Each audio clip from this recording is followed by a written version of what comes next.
Hi everyone, welcome back to ಬಾಣಂತಿ series. ಇವತ್ತು ನನ್ನ ಮಗನಿಗೆ ಲಂಚ್ ಬಾಕ್ಸಿಗೆ ಗೋಬಿ ರೈಸ್ ಮಾಡೋಣ ಅಂತ ಹೇಳ್ಬಿಟ್ಟು, ಏನಾದ್ರು ಸ್ಪೆಷಲ್ ಇದ್ದರೆ ಮಕ್ಕಳು ಇಷ್ಟಪಡ್ತಾರೆ. ಸೊ ಹಾಗಾಗಿ ಗೋಬಿ ರೈಸ್ನ ಮಾಡೋಣ ಅಂತ ಹೇಳ್ಬಿಟ್ಟು ಗೋಬಿ ರೈಸ್ನ ಮಾಡಿಬಿಟ್ಟು ಅವ್ನಿಗೆ ಬಾಕ್ಸ್ ಹಾಕ್ಬಿಟ್ಟು ಕಳಿಸ್ದೆ. ಅವ್ನು ಸ್ಕೂಲ್ಗೆ ಹೋದ್ಮೇಲೆ ಮಗುಗೆ ಸರಿ ಮಾಡೋಣ ಅಂತ ಹೇಳ್ಬಿಟ್ಟು ರೆಡಿ ಮಾಡ್ಕೋತಾ ಇದ್ದೀನಿ. ಇದು ಸೆರೆಲ್ಯಾಕ್ನ ತುಂಬ ಈಸಿಯಾಗಿ ಮನೆಯಲ್ಲೇ ಮಾಡಿಕೊಂಡು ನಮಗೆ ಎಷ್ಟು ಕ್ವಾಂಟಿಟಿ ಬೇಕು, ನಮ್ಮ ಮಗುಗೆ ಯಾವ ಥರ ನಮಗೆ ಬೇಕು ಅಂತ ಹೇಳ್ಬಿಟ್ಟು ನಾವು ಮಾಡ್ಕೊಳ್ಳೋಣ. ನಾವು ಬೈ ಮಾಡೋಕ್ಕಿಂತ ಮನೆಯಲ್ಲೇ ಈ ಥರ ಮಾಡಿದರೆ ತುಂಬ ಸೂಪರ್ ಟೇಸ್ಟಿಯಾಗಿರೋವಂಥ ಒಂದು ಸೆರೆಲ್ಯಾಕ್ ರೆಡಿ ಆಗುತ್ತೆ. ಇದು ನಿಮಗೆ ಗೊತ್ತಿರೋ ಅಂಥ ಇಂಗ್ರೀಡಿಯೆಂಟ್ಸು ಅಕ್ಕಿ ಮತ್ತು ಹೆಸರುಬೇಳೆ, ಹಾಗೆ ಕೆಂಪು ಬೇಳೆ ಅಂತ ಹೇಳ್ತಾರೆ. ಅದು ಇದೆರಡನ್ನು ವಾಶ್ ಮಾಡಿಕೊಂಡು ಇದನ್ನು ಒಣಗಿಸ್ಬೇಕು. ಸೊ 6 ಮಂತ್ ಇವಾಗ ರನ್ನಿಂಗಲ್ಲಿರುತ್ತಲ್ವ, ಆ ಬೇಬಿಗೆ ಅಂದರೆ 7 ಮಂತ್ ಒಳಗಡೆ ಇರೋ ಬೇಬಿಗಾದರೆ ಡ್ರೈ ಫ್ರೂಟ್ಸ್ನ ಸ್ವಲ್ಪ ಕಮ್ಮಿ ಹಾಕಬೇಕು.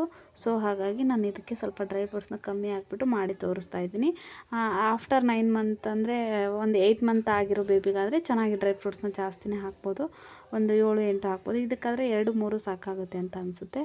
ಸೊ ಈ ಥರ ಇದನ್ನ ಸ್ಟ್ರೈನರ್ ತೊಗೊಂಡು ಸ್ವಲ್ಪ ನೀರೆಲ್ಲ ಬಸ್ಬಿಟ್ಟು ಒಣಗಿಸ್ಬೇಕು. ಸ್ವಲ್ಪ ಕಟಿ ಅನ್ನೋ ಥರ ಒಣಗಿಸ್ಬೇಕು ನೀಟಾಗಿ. ಸುಡು ಬಿಸಿಲಲ್ಲಿ ಇದನ್ನು ಒಣಗಿಸಿದ್ರೆ ಇದು ಮಾಡಲಿಕ್ಕೆ ರೆಡಿ ಆಗುತ್ತೆ. ಸೊ ಇದನ್ನು ಬಿಸಿಲಿಗೆ ತಂದು ಒಣಗಾಕ್ತಾಯಿದ್ದೀನಿ ಇವಾಗ.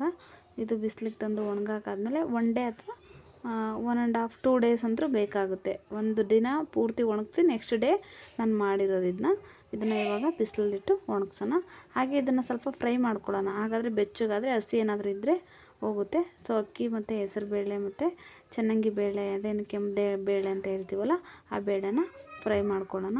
ಇನ್ನೂ ಚಿಕ್ಕ ಮಗು 6 ಮಂತ್ ಟು 7 ಮಂತ್ ಬೇಬಿಗಾದರೆ ಮಖಾನ ಚೆನ್ನಾಗಿ ಹಾಕ್ಬೋದು. ಸೊ ಮಖಾನ, ಸ್ವಲ್ಪ ಗೋಡಂಬಿ ಮತ್ತು ಬಾದಾಮಿ ನಾನು 4 ಹಾಕ್ಕೊಂಡಿದ್ದೀನಿ ಅಷ್ಟೇ. ಅದು 4 ಹಾಕ್ಕೊಂಡಿದ್ದೀನಿ. ಇದನ್ನು ಚೆನ್ನಾಗಿ ಫ್ರೈ ಮಾಡಿ, ಸೆರೆಲ್ಯಾಕ್ ನಾವೇನು ಬೈ ಮಾಡ್ತೀವಲ್ಲ ಅದಕ್ಕಿಂತ ಟೇಸ್ಟಾಗಿರುತ್ತೆ ಅಂತ ಹೇಳ್ಬೋದು, ಅಷ್ಟು ಚೆನ್ನಾಗಿರುತ್ತೆ. ಸೊ ಇದು ಸ್ವಲ್ಪ ಡ್ರೈ ಆಗೋವರೆಗೂ ಚೆನ್ನಾಗಿ ಫ್ರೈ ಮಾಡೋಕ್ಕೂ, ಮಖಾನ ಸ್ವಲ್ಪ ಚೆನ್ನಾಗಿ ಫ್ರೈ ಆಗಬೇಕು, ಹಾಗಾದರೆ ಮಿಕ್ಸಿಗೆ ಗ್ರೈಂಡಿಂಗ್ ಚೆನ್ನಾಗಾಗುತ್ತೆ.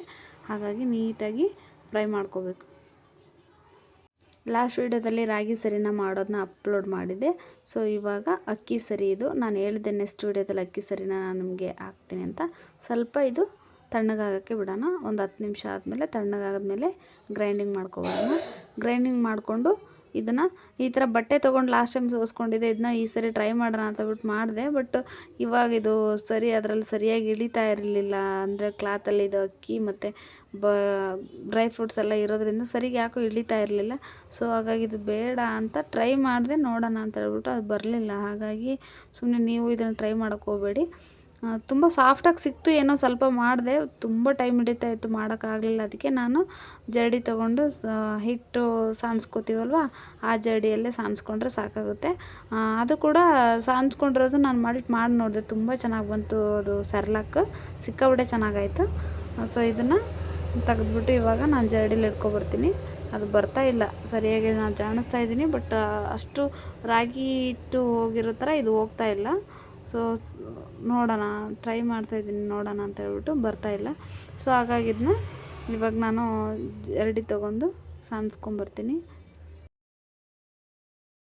ಮನೆಯಲ್ಲೇ ನಮ್ಮ ಮಕ್ಕಳಿಗೆ ನಾವೇ ಈ ಥರ ಕೈಯಾರೆ ಇಷ್ಟೆಲ್ಲ ಮಾಡಿ ತಿನ್ನಿಸ್ಲಿಕ್ಕೆ ಎಷ್ಟು ಖುಷಿಯಾಗುತ್ತೆ ಅಲ್ವಾ. ಸೊ ಅದನ್ನು ಅವ್ರು ಇಷ್ಟಪಟ್ಟು ತಿಂದರೆ ಅಂದರೆ ಇನ್ನೂ ಖುಷಿಯಾಗುತ್ತೆ. ಸೊ ನಾನು ಇದನ್ನು ಟ್ರೈ ಮಾಡಾದಮೇಲೆ ನೋಡಿ ಇದು ಬರಲಿಲ್ಲ, ಹಾಗಾಗಿ ನಾನು ಜರಡಿ ಹಿಡ್ಕೊಂಬಂದೆ. ಸೊ ಇದೇ ಲಾಸ್ಟ್ ಟೈಮ್ ತೋರಿಸಿದ್ನಲ್ಲ ಅದೇ ಥರ ಬಾಕ್ಸ್ಗೆ ಮತ್ತೆ ನಾನು ಆ್ಯಡ್ ಮಾಡ್ತಾಯಿದ್ದೀನಿ. ಇದು ಆದಮೇಲೆ ನೆಕ್ಸ್ಟ್ ಬೇರೆ ಏನು ಮಾಡ್ತೀನಿ ಅಂತ ಹೇಳ್ಬಿಟ್ಟು ನೆಕ್ಸ್ಟ್ ವೀಡಿಯೋದಲ್ಲಿ ಅಪ್ಲೋಡ್ ಮಾಡ್ತೀನಿ. ಹಾಗೆ ನೆಕ್ಸ್ಟ್ ವೀಡಿಯೋದಲ್ಲಿ ಟಾಯ್ಸು ಯಾವುದು ಬೆಸ್ಟು, ಈಗ 6 ಮಂತ್ ಟು 7 ಮಂತು ಈಗ ಟೀತರ್ ಅಂದರೆ ಹಲ್ಲು ಬರಬೇಕಾದ್ರೆ ಎಲ್ಲನೂ ಬಾಯಲ್ಲಿ ಇಟ್ಕೋತಾವಲ್ಲ ಮಕ್ಕಳು. ಸೊ ಆವಾಗ ಯಾವ ಟಾಯ್ಸ್ನ ಕೊಡಬೇಕು ಅಂತ ಹೇಳ್ಬಿಟ್ಟು ನಾನು ನೆಕ್ಸ್ಟ್ ವೀಡಿಯೋದಲ್ಲಿ ಅಪ್ಲೋಡ್ ಮಾಡ್ತೀನಿ. ಸೊ ಇದು ಕಂಪ್ಲೀಟಾಗಿ ಇಷ್ಟ ಆಗಿದೆ. ಇವಾಗ ಒಂದು ಬಾಕ್ಸ್ ಫುಲ್ ಆಗಿದೆ, ಇಷ್ಟ ಆಗಿದೆ ಇಷ್ಟು. ಸೊ ಇದು ಇನ್ನೂ ಒಂದು 15 ಡೇಸ್ ಆಗುತ್ತೆ. ಇದು ಒಂದು 15 ಡೇಸ್ ಆದಮೇಲೆ ಮತ್ತೆ ನೆಕ್ಸ್ಟ್ ಯಾವುದು ಇದನ್ನು ಡ್ರೈ ಫ್ರೂಟ್ಸ್ ಹಾಕ್ಬಿಟ್ಟು ನೆಕ್ಸ್ಟ್ 8 ಮಂತ್ ಆಗುತ್ತಲ್ವ. ಸೊ ಅವಾಗ ಏನು ಮಾಡ್ತೀನಿ ಅಂತ ಹೇಳ್ಬಿಟ್ಟು ತೋರಿಸ್ತೀನಿ. ನೀವು ಹಾಲಲ್ಲಾದರೂ ಮಾಡ್ಬೋದು, ನೀರಲ್ಲಾದರೂ ಮಾಡ್ಬೋದು. ಹಾಲಲ್ಲಿ ಹಾಕಿದರೆ ಚೆನ್ನಾಗಿರುತ್ತೆ, ಟೇಸ್ಟ್ ಇರುತ್ತೆ ಮಕ್ಕಳಿಗೆ ಅಂತ ಹೇಳ್ಬಿಟ್ಟು ಸ್ವಲ್ಪ ಹಾಲು ಹಾಕಿದ್ದೀನಿ. ಹಾಗೆ ಇದನ್ನು ನೋಡಿ ಈ ಥರ, ಇದಕ್ಕೆ ಸ್ವಲ್ಪ ಬೆಲ್ಲ ಆ್ಯಡ್ ಮಾಡಬೇಕು, ಹಾಗಾದರೆ ಟೇಸ್ಟ್ ಚೆನ್ನಾಗಿರುತ್ತೆ. ಜಾಸ್ತಿ ಎಲ್ಲ ಒಂದು ಚಿಕ್ಕ ಸ್ಪೂನಲ್ಲಿ 1 ಸ್ಪೂನು, ಇದಕ್ಕಿಂತ ಪುಟಾಣಿ ಸ್ಪೂನ್ ಬರುತ್ತಲ್ವ, ಆ ಸ್ಪೂನಲ್ಲಿ 1 ಸ್ಪೂನ್ ಬೆಲ್ಲನ ಆ್ಯಡ್ ಮಾಡ್ತೀನಿ. ನೋಡಿ ಇವಾಗ ತೋರಿಸ್ತೀನಿ, ಈ ಥರ ಇಷ್ಟ ಹಾಕ್ಬಿಟ್ಟು ತುಂಬ ಟೇಸ್ಟಾಗಿ, ಹಾಗೆ ತುಂಬ ಚೆನ್ನಾಗಿರೋವಂಥ ಸೆರೆಲ್ಯಾಕ್ ರೆಡಿ ಆಗುತ್ತೆ. ನೋಡಿ ಇದು ಬಾಯ್ಲ್ ಆಗಿ ರೆಡಿಯಾಗಿದೆ. ಇವಾಗ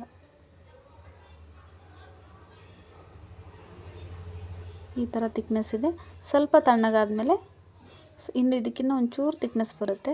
ಸೊ ಇಷ್ಟಿದ್ರೆ ಸಾಕಾಗುತ್ತೆ, ತಿನ್ನುತ್ತೆ ಮಕ್ಕಳು, ಚೆನ್ನಾಗಾಗುತ್ತೆ. ಸೊ ಇವಾಗ ಮಗುಗೆ ತುಪ್ಪ ರೆಡಿ ಮಾಡಬೇಕಲ್ವ, ಹಾಗಾಗಿ ನಾನು ತುಪ್ಪನ ಹಸುವಿನ ತುಪ್ಪ ಹಾಕೋಣ ಮಗುಗೆ ಅಂತ ಹೇಳ್ಬಿಟ್ಟು ಹಸುವಿನ ತುಪ್ಪನ ಬೆಣ್ಣೆ ತರಿಸಿದ್ದೆ.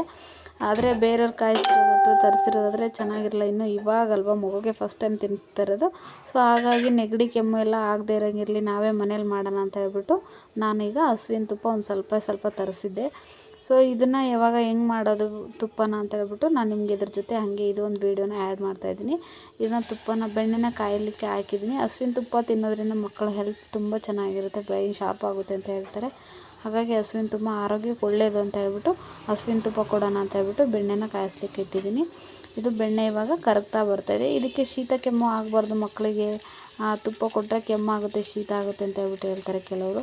ಹಾಗಾಗಿ ಇದಕ್ಕೆ ಏನು ಆ್ಯಡ್ ಮಾಡಬೇಕು ಅಂತ ಅಂದರೆ ಒಂದು ವೀಳ್ಯದೆಲೆ ತೊಗೊಂಡಿದ್ದೀನಿ.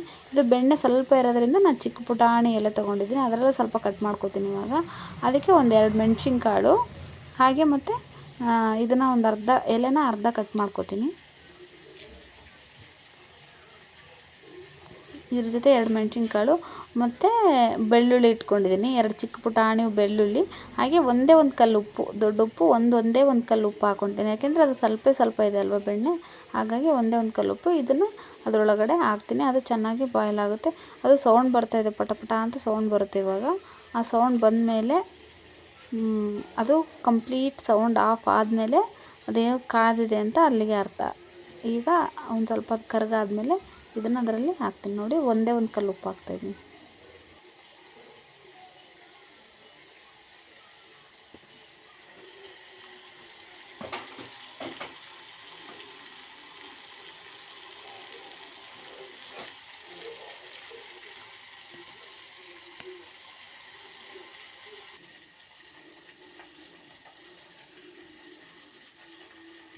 ಇವಾಗ ಸೌಂಡ್ ಕಮ್ಮಿ ಆಯ್ತಲ್ವ, ಇವಾಗ ಇದನ್ನ ಆ್ಯಡ್ ಮಾಡೋಣ. ಇವಾಗ ಇದು ಪಟ ಪಟ ಅಂತ ಸೌಂಡ್ ಇನ್ನೂ ಬರ್ತಾ ಇದೆ ಅಲ್ವಾ.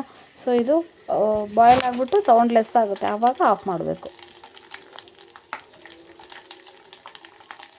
ನೊರೆ ಎಲ್ಲ ಹೋಗುತ್ತೆ ಅವಾಗ, ಕುದಿಲಿಕ್ಕೆ ಸ್ಟಾರ್ಟ್ ಮಾಡಿ ನೊರೆ ಎಲ್ಲ ಕಮ್ಮಿ ಆಗುತ್ತೆ. ಸೊ ಇವಾಗ ಇದು ರೆಡಿಯಾಗಿದೆ. 1 ಸ್ಪೂನ್ ಹಾಕ್ಬಿಟ್ಟು ಕೊಟ್ಟರೆ ಸೂಪರಾಗಿರುತ್ತೆ. Thank you so much.